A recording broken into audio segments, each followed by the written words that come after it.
का सारथी। नमस्कार, मैं हूं मनोज मानस। हमारे स्पेशल बुलेटिन में आपका स्वागत है, जिसमें हम सबसे पहले बात करेंगे संसद में चढ़ावा चोरी का ड्रामा।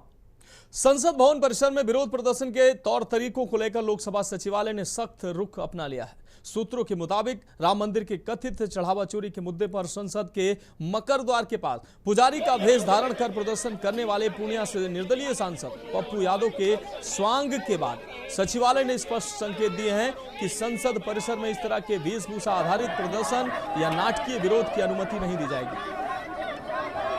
बताया जा रहा है कि लोकसभा अध्यक्ष ने भी इस पूरे घटनाक्रम पर नाराजगी जताई है और मौजूदा दिशा निर्देशों को अब सख्ती से लागू करने की तैयारी की जा रही है। शुक्रवार को अयोध्या के राम मंदिर में कथित चढ़ावा चोरी के आरोपों को लेकर विपक्षी दलों के सांसदों ने संसद भवन के मकर द्वार के पास विरोध प्रदर्शन किया। प्रदर्शन के दौरान विपक्ष ने एक नाटकीय प्रस्तुति भी दी। इस दौरान पप्पू यादव पुजारी के वेश में दान पेटी के पास बैठे थे, जबकि लोकसभा में नेता प्रतिपक्ष राहुल गांधी श्रद्धालु की भूमिका में दान पेटी में पैसे डालने पहुंचे। प्रदर्शन के दौरान राहुल गांधी जैसे ही दान पेटी में पैसे डालने पहुंचे, पप्पू यादव ने उन पैसों को निकालकर अपनी जेब में रख लिया। विपक्षी नेताओं ने इस अभिनय के जरिए यह संदेश देने की कोशिश की कि राम मंदिर के चढ़ावे की कथित चोरी इसी तरह हुई है। इसके बाद कई विपक्षी सांसदों ने चोर चोर और चढ़ावा चोर के नारे लगाए और पप्पू यादव के आसपास प्रदर्शन किया। इस पूरे घटनाक्रम का वीडियो सोशल मीडिया पर भी तेजी से वायरल हुआ है। तो ये तस्वीरों में आप देख सकते हैं किस तरीके से पप्पू यादव एक पुजारी का वेश धारण कर चंदा चोरी का अभिनय कर रहे हैं। राहुल गांधी पहुंचते हैं, वो कहीं ना कहीं दान जो इस दान पात्र बनाया गया उसमें पैसे डालते हैं और वो पैसे पप्पू यादव अपनी जेब में रखते हैं और ये कहीं ना कहीं प्रदर्शन करते हैं कि इसी तरीके से चंदा चोरी हुई है। मनोज प्रजापति हमारे संवाददाता अधिक जानकारी के लिए देश की राजधानी दिल्ली से जुड़े हुए हैं। मनोज प्रजापति, अगर बात करें संसद के मकर द्वार पर आज जो तस्वीरें देखने को मिली हैं और निश्चित रूप से एक अलग नाटकीय रूप देखने को मिला है। पप्पू यादव जो पूर्णिया से निर्दलीय सांसद हैं, उन्होंने एक पुजारी का भेष धारण किया और चंदा चोरी का विरोध मुखर तौर पर किया और पूरा विपक्ष एकजुट होकर इसमें प्रदर्शन करता नजर आया। क्या कुछ तस्वीरें देखने को मिली हैं और संसद के जो अध्यक्ष हैं उन्होंने इसको लेकर स्पष्ट निर्देश भी दिए हैं? जी बिल्कुल, मैं आपको बताना चाहूंगा जिस प्रकार जो तस्वीरें सोशल मीडिया पर जारी की गई है, कहीं ना कहीं वो कांग्रेस के ट्विटर हैंडल पर और फेसबुक पर तमाम उन सोशल साइटों पर वो वीडियो जो प्रसारित की गई और उसके बाद आपको बताएं जिस तरह संसद परिसर में विरोध प्रदर्शन का जो तरीका है वो बिल्कुल अलग तरह से आज नजर आया।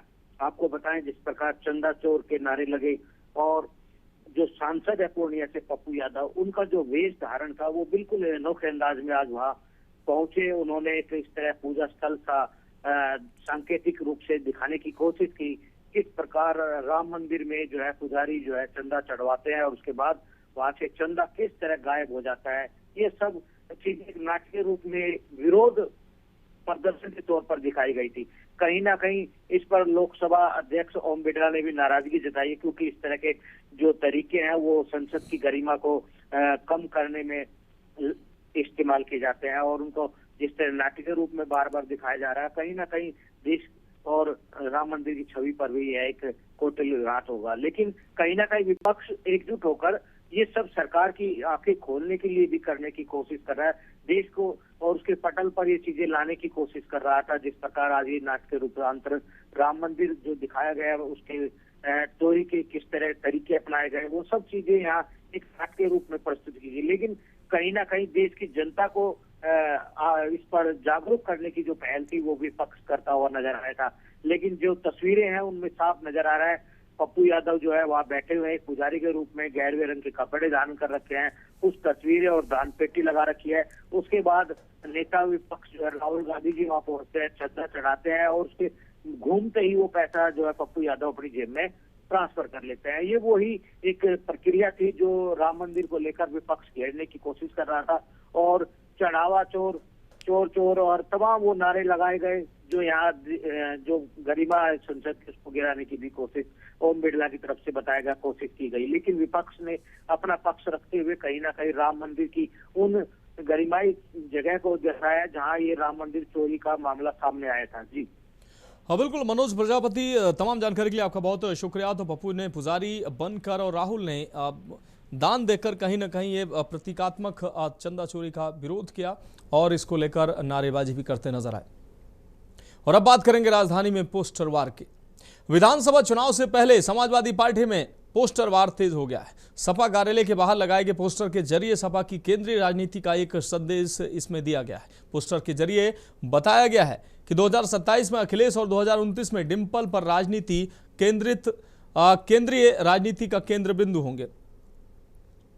समाजवादी सेवक हल्लू आपको बता दें समसुंदर यादव ने यह पोस्टर लगवाया है। पोस्टर के सहारे सरकार पर हमला भी बोला गया है। पोस्टर में चंदा चोरी का आरोप लगाने के साथ आरक्षण में मनमानी करने का आरोप भी साफ तौर पर लगाया गया है। तो 2027 का जो रण है वो जैसे जैसे करीब आ रहा है वैसे वैसे अलग अलग तरीके से जो है राजनीतिक पार्टियां अपना दमखम दिखा रहे हैं और इसी कड़ी में ये पोस्टर वार भी अब सामने आ रहा है। चंदा चोरी को लेकर पोस्टर में दर्शाया गया है 2027 में अखिलेश राज, 29 में डिंपल का ताज की चर्चा जो है वो साफ तौर पर की जा रही है। इस पोस्टर के माध्यम से मनीष तिवारी हमारे संवाददाता अधिक जानकारी के लिए हमारे साथ जुड़ चुके हैं। मनीष, एक बार फिर से पोस्टर वार देखने को मिल रहा है। 2027 के रण से पहले समाजवादी पार्टी के कार्यालय के बाहर एक बार फिर से एक अलग तरीके का पोस्टर लगाया गया है और 2027 चुनाव का संदेश इसमें दिया गया है। क्या कुछ इस दौरान देखने को मिला है?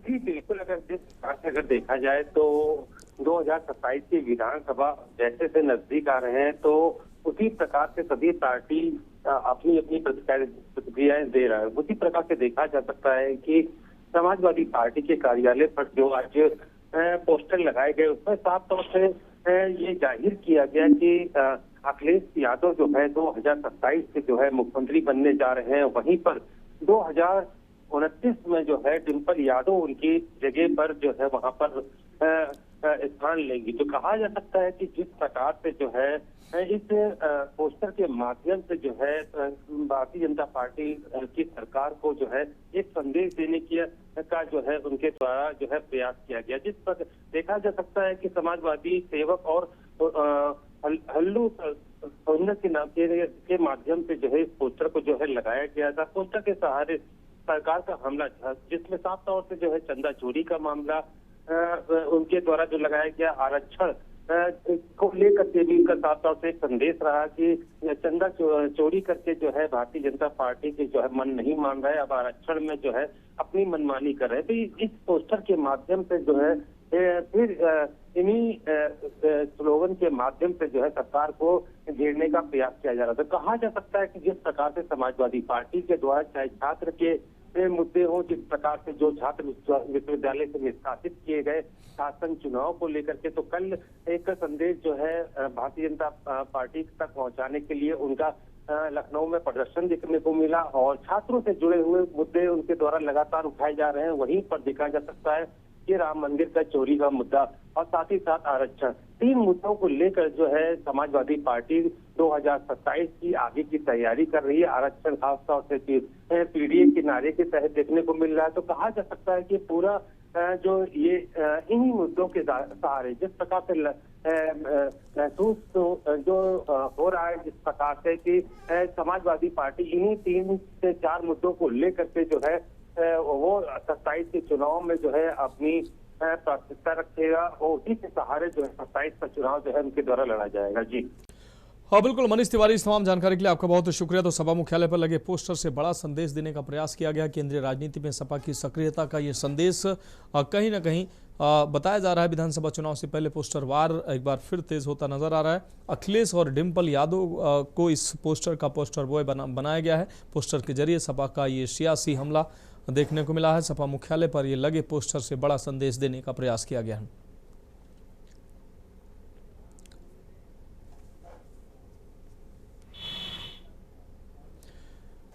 और अब बात करेंगे रामनगरी में लव जिहाद। अयोध्या में लव जिहाद का मामला सामने आया है। तलाकशुदा महिला ने एक युवक पर नाम बदलकर दोस्ती और प्यार करने का आरोप लगाया है। महिला के अनुसार युवक ने हिंदू बनकर फेसबुक पर दोस्ती की और प्यार के वादे किए। बाद में वो युवक मुस्लिम निकला। महिला ने कोतवाली नगर में मामले की शिकायत की है। महिला की पहले राम कुमार से शादी हुई थी, बाद में 2019 में तलाक हो गया। महिला का आरोप है कि सूरज नाम के युवक ने फेसबुक पर दोस्ती की और शादी का झांसा देकर प्रेम संबंध और शारीरिक संबंध बनाए। बाद में पता चला कि सूरज का वास्तविक नाम मुमताज है। आरोप यह भी है कि मुमताज ने गुप्त रूप से बनाए गए निजी वीडियो सार्वजनिक करने की धमकी देकर 2021 में निकाह करने के लिए मजबूर किया। पीड़िता का आरोप है कि निकाह के बाद मुमताज विदेश चला गया। मुमताज के पिता और अन्य परिजनों ने धमकी देकर उसका शारीरिक शोषण किया, साथ ही धर्म परिवर्तन और गोमांस खिलाने का दबाव बनाया। आरोपियों ने पीड़िता से करीब 7 लाख रुपए भी लिए और जमीन भी अपने नाम करा ली। पीड़िता महिला ने यह भी आरोप लगाया है कि उसकी पहले पति से जन्मी 13 वर्षीय बेटी के साथ भी छेड़छाड़ की गई और उससे निकाह कराने का दबाव बनाया गया। पीड़िता ने आरोपियों के खिलाफ FIR दर्ज कर मुमताज का पासपोर्ट जब्त करने और उस पर कार्रवाई की मांग की है। पीड़ित महिला कोतवाली नगर क्षेत्र की रहने वाली है। खान हमारे साथ गलत किए हैं। उन्होंने हिंदू बनकर मुझसे दोस्ती किया और मेरा चमार होने का फायदा उठाया। हिंदू होने का मुझे नहीं पता था कि ये भी हिंदू हैं कि ये मुसलमान हैं, बाद में पता चला। कब शादी किया आपने? ये 8-10 साल हो गया। इसके पहले भी क्या आपने कोई शिकायत की? इससे पहले हम शिकायत तो नहीं किए सर, बस जो है परेशान थे बहुत दिन से। आरपी सिंह हमारे संवाददाता अधिक जानकारी के लिए हमारे साथ अयोध्या से जुड़ गए हैं। आरपी, अयोध्या में लव जिहाद का ये मामला सामने आया है, जहां हिंदू बनकर एक मुस्लिम युवक ने तलाकशुदा महिला से प्रेम संबंध बनाए और उसके बाद निकाह भी किया है। क्या है पूरा मामला है? जी, आपको बताना चाहेंगे, नगर कोतवाली का मामला है। फेसबुक के थ्रू ये लोग जुड़े थे और पहले जो है अपने आप को इन्होंने हिंदू बताया और कुछ दिन बाद जब गाना हो धीरे धीरे करके जब इनकी शादी हो गई, तब इन्होंने गाना अपना धर्म परिवर्तन के लिए दबाव डाला और कुछ वीडियो क्लिप जो है वो उन्होंने रिकॉर्ड किए थे। उसी के इनको जो है मतलब चेतावनी दी। उसके बाद जो है महिला ने धर्म परिवर्तन किया। तो कहीं न कहीं काफी दिन के बाद जो है अब उसका खुलासा हो रहा है और उसने जो है नगर कोतवाली में तहरीर दे दी है। अब देखना यह है कि आगे पुलिस क्या कार्रवाई करती है। FIR दर्ज हो गई है और उनको जो आयुक्त है उनको जो है पुलिस कोतवाली में उनको बंद कर दिया गया है। अब आगे देखना है क्या होता है। जी बिल्कुल आरपी सिंह, इस तमाम जानकारी के लिए आपका बहुत शुक्रिया। तो हिंदू बनकर प्यार का इजहार किया और फेसबुक पर ये दोस्ती कहीं ना कहीं प्यार में तब्दील हुई और बाद में लव जिहाद का खुलासा हुआ। तो फिलहाल हमारे स्पेशल बुलेटिन में वक्त एक ब्रेक का। ब्रेक के बाद हम बात करेंगे बुलंदशहर में अनोखी कांवड़ की। ब्रेक के बाद हमारे स्पेशल बुलेटिन में एक बार फिर से आपका स्वागत है। बात करें बुलंदशहर में अनोखी कांवड़ की। बुलंदशहर सिकंदराबाद में गुरुवार को एक अनोखी धार्मिक यात्रा लोगों के आकर्षण का केंद्र बन गई। आपको बता दें, अलीगढ़ जिले के जटारी क्षेत्र के छजूपुर गांव निवासी श्रद्धालु नरेंद्र भगवान शिव के प्रति अपनी आस्था और संकल्प के चलते दांतों से रस्सी बांधकर कार खींचते हुए गंगा जल लेकर अपने गांव की ओर जा रहे हैं। नरेंद्र हरिद्वार से भगवान शिव की प्रतिमा लगी कार को खींचते हुए यात्रा कर रहे हैं। उन्होंने 10 जुलाई को हरिद्वार से अपनी यात्रा की शुरुआत की थी और उनका लक्ष्य 10 अगस्त तक अपने गांव पहुंचना है। इसके बाद 11 अगस्त को शिवरात्रि के अवसर पर भोलेनाथ का गंगा जल से जलाभिषेक करेंगे। सिकंदराबाद से गुजरने के दौरान नरेंद्र को देखने के लिए बड़ी संख्या में लोग जुट गए। लोगों ने उनके इस कठिन संकल्प का वीडियो बनाया और उनकी भक्ति की सराहना की। श्रद्धालुओं का कहना है कि भीषण गर्मी और भारी कार के बावजूद नरेंद्र जिस श्रद्धा और धैर्य के साथ यात्रा पूरी कर रहे हैं वो प्रेरणादायक है और नरेंद्र की इस अनोखी कांवड़ यात्रा को देखने के लिए रास्ते में लोगों की भीड़ उमड़ रही है। स्थानीय लोगों ने उनकी आस्था और भगवान शिव के प्रति समर्पण की प्रशंसा की है।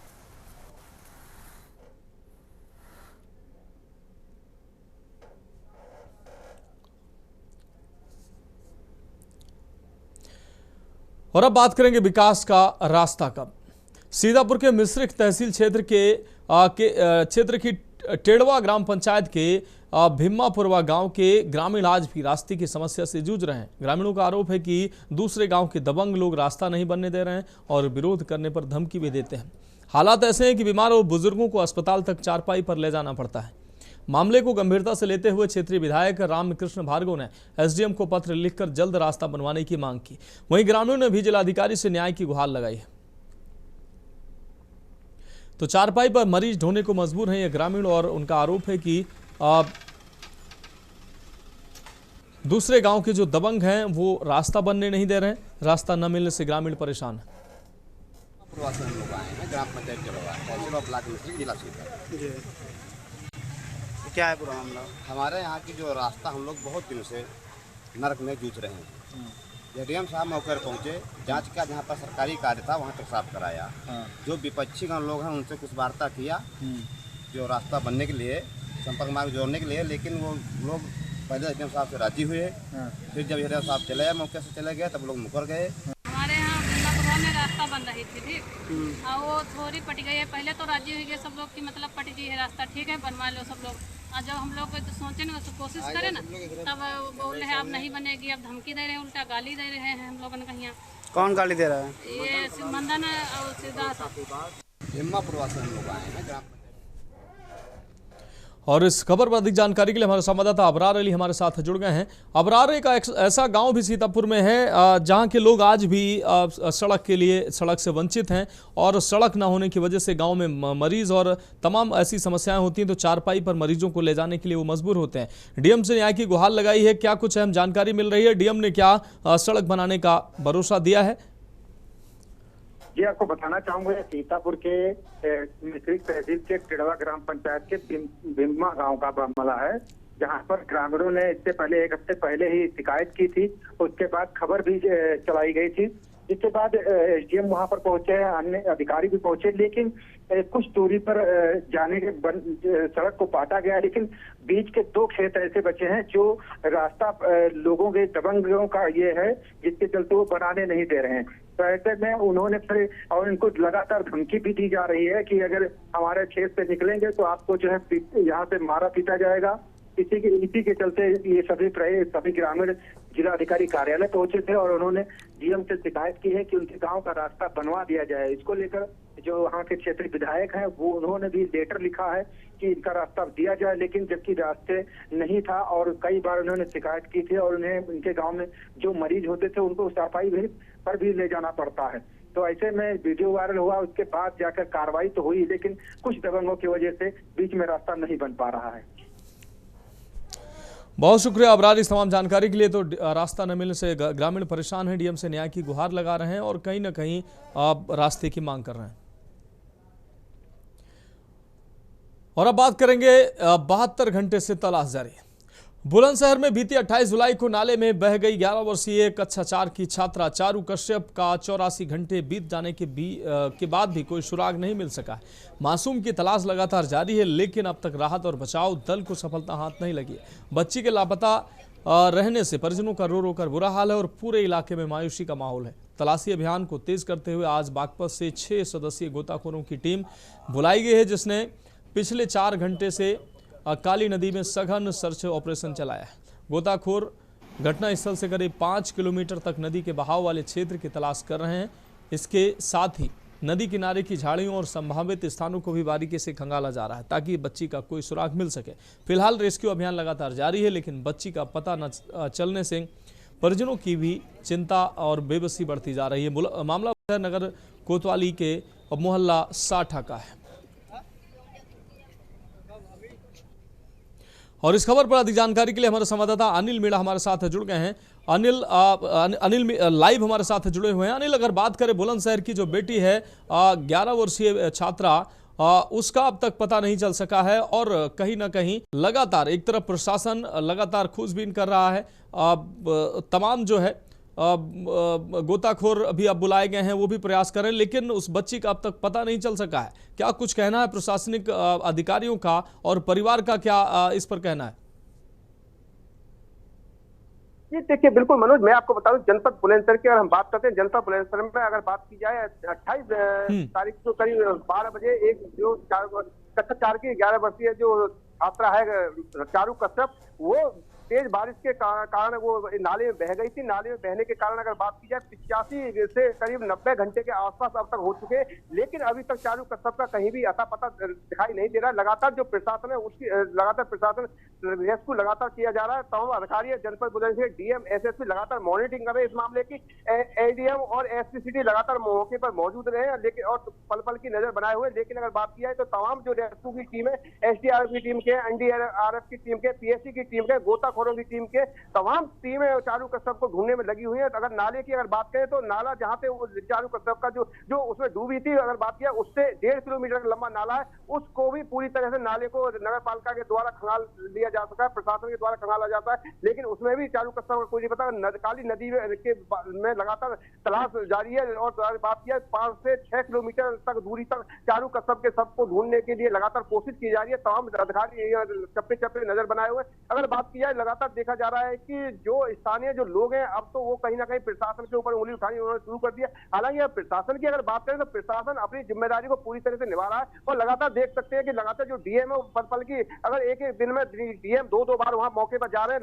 अधिकारियों से बात करें, जो स्थानीय जो गोताखोर है उनसे भी बातें करें। गोताखोर की अगर बात किया 6 सदस्यीय टीम स्पेशल अब लगाई गई है, क्योंकि काली नदी में जो झाड़ी बनी हुई है, झाड़ियों में ढूंढने के लिए चारू कस्बा के सबको तमाम टीमें लगी हुई हैं। तो लगातार कह सकते हैं कि लगातार प्रशासन पूरी कोशिश कर रहा है। लेकिन सबसे बड़ा सवाल अब यही आता है कि आखिरकार 90 घंटे के लगभग हो चुके हैं, लेकिन अभी तक चारू कस्बा के जो शव है उसका अभी तक अता पता कोई नहीं मिल पा रहा है। लगातार टीमें लगातार लगी हुई हैं, रेस्क्यू लगातार किया जा रहा है और लगातार अगर परिवार की अगर बात करें तो परिवार के जो लोग हैं उनका रो रो कर बुरा हाल है। तमाम अधिकारियों की बात करें, नेताओं की बात करें, अब जनपद के तमाम नेता विधायक सब उनके परिवार को सांत्वना देने के लिए उनके घर पे पहुंचे। लेकिन सबसे बड़ा सवाल मनोज यही आता है कि आखिरकार चारू कस्बा का जो शव है आखिरकार कहाँ गया सबसे। लेकिन लगातार जो देखा जा रहा है तमाम नदी को अगर 6 किलोमीटर तक की दूरी की नदी में करीब 4 बोटें घूम रही हैं, लेकिन अभी तक चारू कस्बा का शव नहीं बरामद हो पा रहा है। उसी को लेकर प्रशासन के माथे पे भी कहीं ना कहीं अब चिंता की लकीरें दिखाई दे रही हैं, क्योंकि